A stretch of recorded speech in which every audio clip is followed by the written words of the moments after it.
As soon as Tennessee found its rhythm behind the three-point line, this game against Syracuse was no longer a close one. Tennessee ran away with it in this SEC-ACC challenge to start 8-0 on the year. So how did they get to that 96-70 final? Well, we'll get to that and 3 things to know following their win at home against the Orange. I'm Paige Stoward. This is the Field Pass on Full Disclosure. The first thing to know following Tennessee's win over Syracuse was the defense was absolutely fueling the offense for the Vols tonight. And you saw that especially early in the game where Tennessee was struggling to find its first few points of the game. And it was in that moment, too, where the defense set up the offense. We saw a Chaz Lanier steal. He dishes it to Zakai Ziegler. And then his three-point try was no good, but it was Felix Akpara that was there in the sweet spot to tap it in for the dunk to give Tennessee its first few points on the night. We saw that a couple of plays later, too, where it's another steal, maybe a missed three-pointer, but then you had someone down there in the post to help out with the offensive rebounding to convert for points as well. But then we saw, and we know basketball is a game of runs, where Tennessee went on a near 5-minute scoring drought towards the end of the first half. But what ended that scoring drought was once again the defense feeding the offense. It was Igor Milicic. He was able to get his hand in the pocket, force the turnover, then the ball's loose on the ground. He scrambles for it, recovers it, dishes it to Zakai Ziegler, and then from the top of the arc, he sinks the triple try, and Tennessee absolutely had the exclamation point moment there. And after the game, Rick Barnes says that having those moments is crucial to the game. To have plays that disrupts an offense, whether it's a defensive rebound or it's a pick that you kind of get in that moment where you're forcing a steal and forcing a turnover, are absolutely vital to a game. So that's one thing to know. The second thing to know is Cade Phillips had a phenomenal night off the bench. He's someone that we have highlighted a number of times throughout the season, and if you've listened to the press conferences, they've kind of been showering him with compliments since the offseason as someone who is not afraid of the challenge. He mentioned earlier in the season that, he didn't miss any time off because he stayed here on Rocky Top and just was in the gym constantly.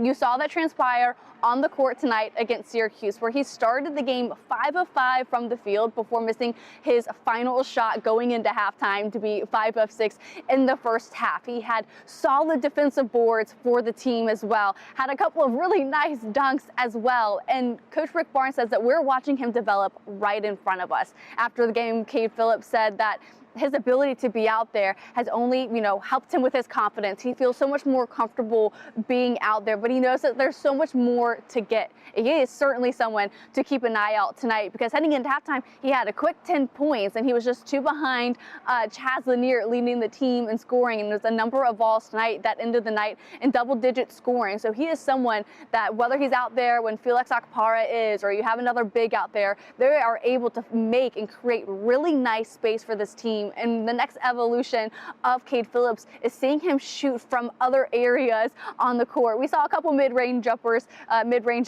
tonight, but as far as his shooting ability goes, that is something that we'll still see him continue to develop, as that is the challenge that Rick Barnes has to him. He says he's not afraid of the challenge, but we definitely want to see the shooting get a little bit better, and you see that confidence growing with Cade Phillips, especially after tonight's game. So a part of his offensive efficiency and production was also seen across the board for Tennessee, maybe more so in the second half. So the third thing to know is the triples were raining down tonight. The three-point shooting started a little rough to start the game. You'd wondered if that was going to be an aspect of the game that would cost Tennessee a win. I mean, they started about 2 of 15 on the night in the first half, and it was funny. Rick Barnes after the game was like, we were shooting these three-pointers really well to start in the warm-ups, and I was kind of worried that how well we were shooting the threes in the warm-ups.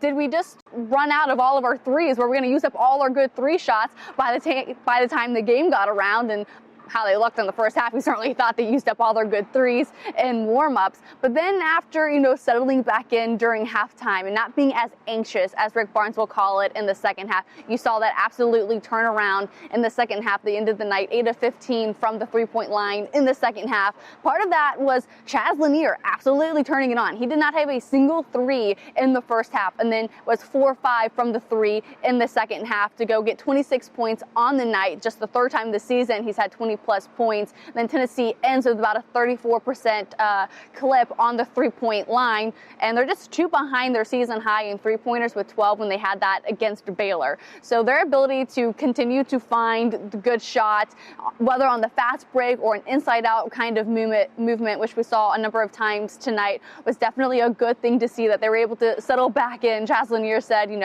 his first half to second half performance, it was just shoot or shooting. You just have to continue to have the confidence that the next one's going to go in, and that's certainly how he felt. Same thing with Jordan Gainey. He had a really good night too, but that would be point number 4, and I only promised 3 points tonight. But thank you all so much for watching. Please like, subscribe, and we will be back Wednesday as the Lady Vols are taking on FSU for their first Power Conference match, which if you were tuned in earlier today on Full Disclosure, you saw that pregame report ahead of tomorrow. But until then, I'll talk to you guys tomorrow. Thanks so much for watching. Please like, subscribe. Talk to you then.